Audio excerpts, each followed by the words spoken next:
काम करते हैं, थोड़ा लॉन्ग टर्म बात करते हैं मार्केट में। ट्रस्ट म्यूचुअल फंड के सीईओ मिहिर वोरा जुड़े हैं।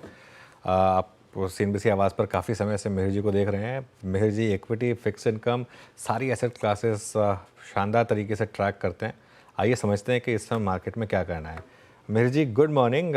क्या व्यू हो इस समय एक इन्वेस्टर की, क्योंकि पैसा तो लगातार आ रहा है मार्केट में। इस बार भी म्यूचुअल फंड का डेटा देखिए, ऑल टाइम हाई पर क्लियरली इन्फ्लोज हैं। इस मार्केट में स्ट्रैटेजी क्या हो?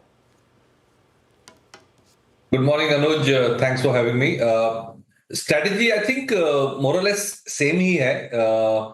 और जैसे आपने ग्लोबल मार्केट्स की बात की, एसेंशियली ये हो रहा है कि जो इंडिया की जो ट्रैक है वो ग्लोबल इकोनॉमी से थोड़ी अलग चल रही है और बेटर चल रही है। सो द ओवरऑल जो हमने कॉल लिया है कि जो डोमेस्टिक इकोनॉमी है हमारी, वो ग्लोबल इकोनॉमी से इतनी लिंक नहीं है। एक्सपोर्ट्स पे हमारा इतना डिपेंडेंस नहीं है जीडीपी ग्रोथ के लिए। और इसकी वजह से हम देख रहे हैं कि जो ग्लोबल वोलेटिलिटी हो रही है, एक दिन बहुत गिर जाता है बाजार, दूसरे दिन बहुत बढ़ जाता है। तो वो जो वोलेटिलिटी है ग्लोबली, उसकी इम्पैक्ट इंडिया पे कम आ रही है। और जैसे आपने कहा कि जो म्यूचुअल फंड और इंस्टीट्यूशनल फ्लोज हैं, वो काफी सिग्निफिकेंट है। रिटेल पार्टिसिपेशन काफी ब्रॉड बेस्ड है इंडिया में। उसकी वजह से भी मुझे लग रहा है कि एक जो बेस बन रहा है सेंटिमेंट का और फंडामेंटल्स का, वो मार्केट को सपोर्ट किए जा रहा है। तो एसेंशियली डोमेस्टिक सेक्टर्स पे हम फोकस कायम रख रहे हैं, और स्टॉक पिकिंग और सेक्टर पिकिंग में ज्यादा फोकस कर रहे हैं। तो इस समय प्रिफर्ड सेक्टर्स अगर आप थोड़ा ड्रिल डाउन करें तो वो क्या होंगे आपके? सर्टनली तो डोमेस्टिक जैसे थीम कहा, वो हमारे लिए ज्यादा इंपॉर्टेंट है। दो तीन मैं कहूंगा, अगर पिछले कुछ महीनों की चेंजेस देखें, फॉर एग्जांपल क्या प्रेफरेंस चेंज हुई है, तो ब्रॉड थीम तो वही है कि डोमेस्टिक सेक्टर्स पॉजिटिव है। तो उसमें all the physical asset creation वाली जो थीम्स है, कैपिटल गुड्स, कंस्ट्रक्शन, इंफ्रास्ट्रक्चर, वो तो पॉजिटिव है ही।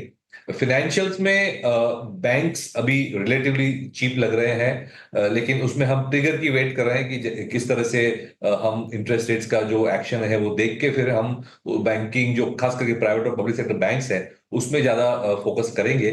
एज ऑफ नाउ हम थोड़े अंडरवेट हैं उसमें। हम with in the lending community हम एनबीएफसीज और कैपिटल मार्केट्स लिंक जो प्ले है उसमें ज्यादा प्रेफर कर रहे हैं, क्योंकि हमें लग रहा है कि जैसे रेट कट आएगी तो ये सब सेगमेंट्स में पहले बेनिफिट होगा। एक मैं थोड़ा सा ट्वीक अगर कहूं जो किया है, तो जो इंफ्रा थीम जो हम पॉजिटिव बहुत ज्यादा थे, उसमें थोड़ा वेट कम किया है वैल्यूएशन की वजह से। और धीरे धीरे करके ऐसा लग रहा है कि जो कंजम्पशन स्टोरी है वो वापस आ रही है।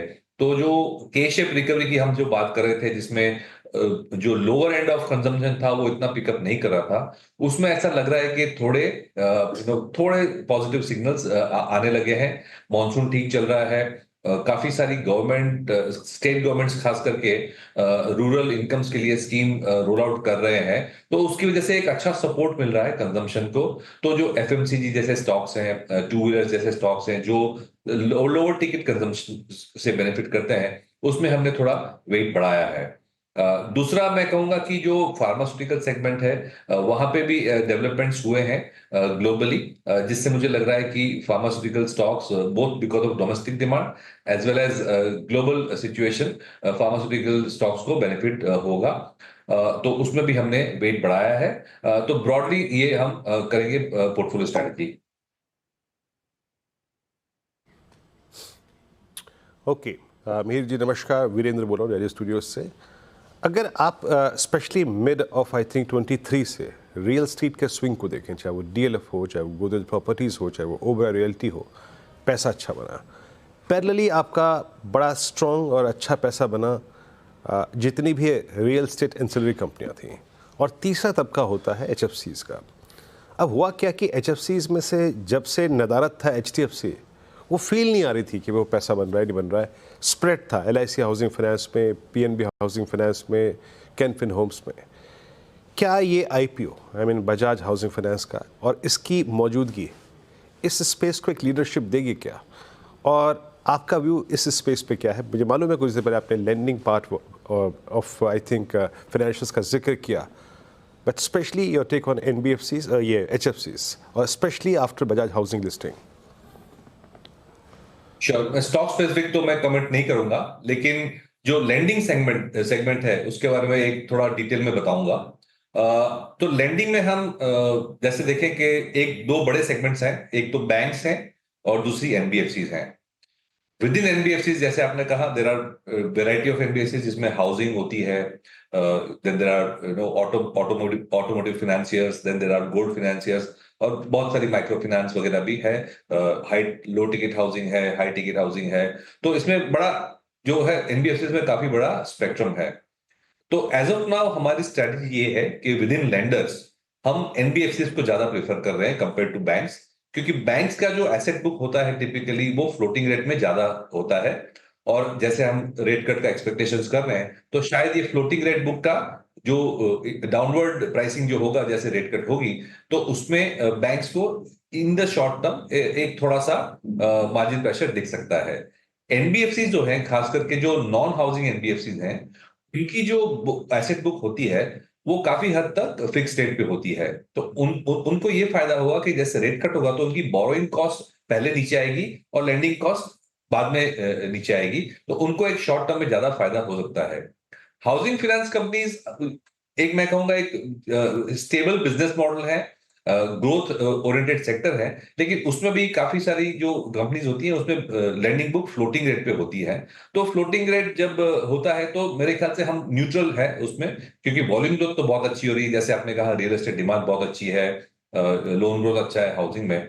तो मैं कहूंगा within the lending space, while we like housing companies, we like the other segments better with a fixed asset book.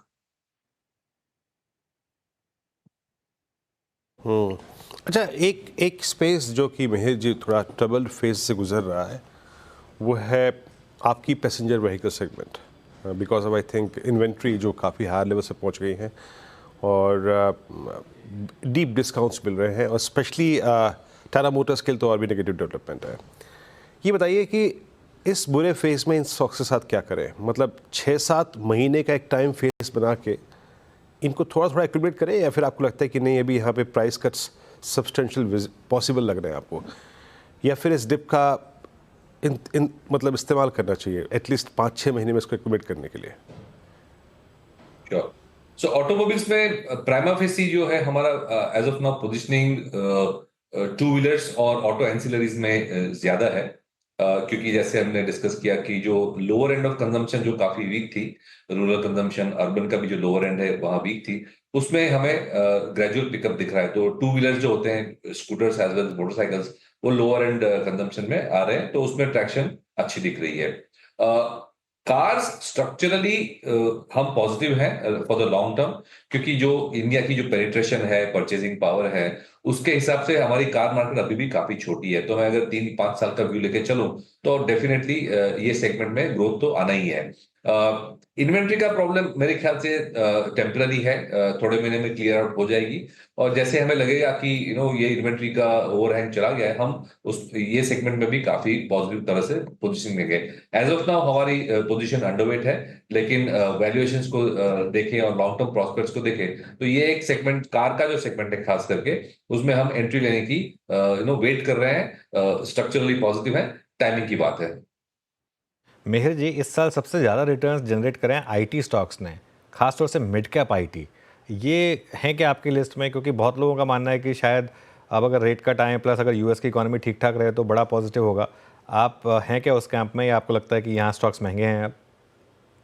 देखिए, आईटी में वो सेक्टर व्यू हमारा न्यूट्रल है, क्योंकि जो बड़ी आईटी कंपनीज हैं, पहले की जो टॉप 4-5 आईटी कंपनीज हैं, उनके ग्रोथ प्रोस्पेक्ट्स अच्छे हैं, लेकिन इतने स्पेक्टेकुलर नहीं कहूंगा मैं, क्योंकि हम जो बिफोर 2020 ग्रो कर रहे थे एज अ सेक्टर, खास करके जो बड़ी कंपनीज हैं उनका ग्रोथ सिंगल डिजिट का था, और मेरे ख्याल से अब we are back to that growth rate. जो बीच के 2 साल हमने हाई ग्रोथ के देखे वो कोविड लिंक स्पेंडिंग की वजह से थे, वो अब किकर चला गया है।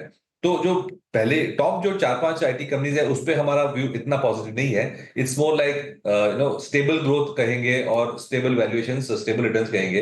लेकिन जो हायर ग्रोथ सेगमेंट है आईटी में, वो जैसे आपने कहा मिड कैप्स में है, तो हमारा focus actually business specific study करके जो आईटी कंपनीज मिड कैप में है उसको पिक करने का ज्यादा है। तो हमारे पास आईटी में जो कंपनीज है वो काफी सारी मिड कैप स्पेस में है, क्योंकि ऑल दोस कंपनीज जो है वो अपनी अपनी स्पेशल नीश में काम कर रहे हैं, जहां पे उनके क्लाइंट माइनिंग के प्रोस्पेक्ट्स ज्यादा है, जहां पे जो मार्केट उनकी जो रेलेवेंट है वो ज्यादा है।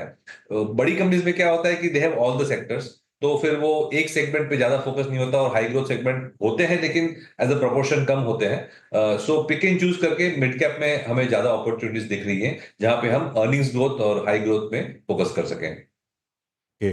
अच्छा, दो और स्पेसेस जहां बहुत पैसा बना, एक है डिफेंस और एक है ये ईएमएस स्पेस। यहाँ पर आपका क्या व्यू है? इसमें भी स्ट्रक्चरल व्यू बहुत ही पॉजिटिव है लॉन्ग टर्म के लिए।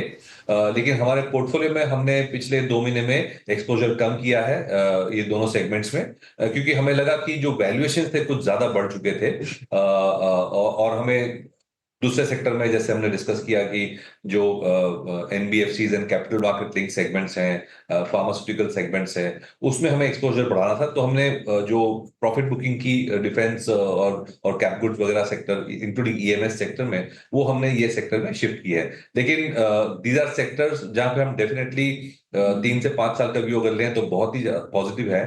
तो हम डेफिनेटली उसको री एंटर करेंगे at some point in time.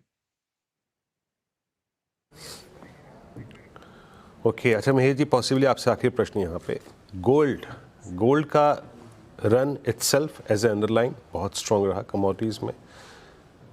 किसी भी एसेट क्लास से रिटर्न उसके आप देखें बेहतर रही है, और गोल्ड ने अपने साथ साथ पूरे जेम्स एंड ज्वेलरी स्पेस को बहुत स्ट्रॉन्ग मूव दिया, टाइटन को बहुत स्ट्रॉन्ग मूव दिया, और सारी गोल्ड फाइनेंस कंपनी को बहुत मूव दिया।